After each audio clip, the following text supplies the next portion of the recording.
លេងអាពុកម៉ាក់កុំព្រួយអុញព្រឹកឡើងអស់ម៉ូតូឯងមួយឯនេះឆ្លេឆ្លាតខរកគេជួយអស់លើចាយជាពាក់អ៊ីចាប់ហួយទូបីខ្ញុំតាអាសេលេលេកុំមិនដែរចេញបោកកូនស្រីគេព្រមគេយកឡងសេមកពេលចុងក្រោយប៉ាចំតែសង្សារគេ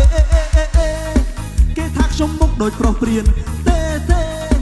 អញនេះរកសង្សារមួយគ្មានពេលជួបស្រីរីគៀនអៀនចង់ស្នេហ៍ថាពូបលីងហើយអាចគៀនគាត់ឈ្មោះពូចម្រើនគាត់មានប្រពន្ធច្រើនឮថាគាត់ប្រើថ្នាំពេកលៀន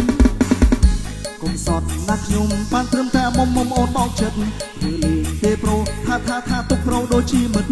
ឮពីនេះហើយអូយឈឺដូចជាត្រូវដុំអិតអត់ខ្ញុំខូចចិត្តខូចចិត្តចុះទៅរំឌីស្កូ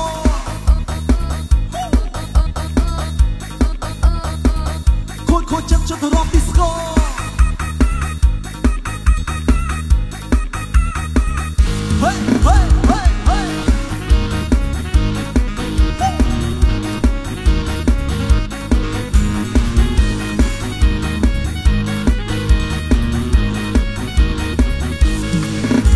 រំលេងជាមួយដបងធាបេះដូងកំពុងតែរងា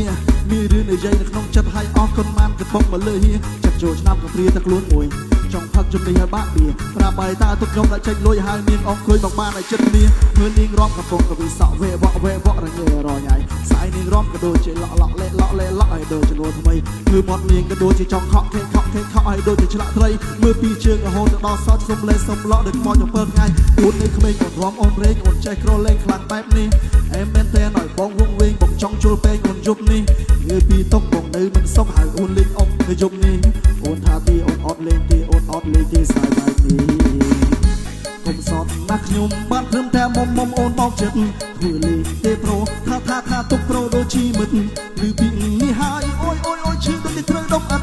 អត់ខ្ញុំខូចចិត្តខូចចិត្តចុះរំឌីស្កូ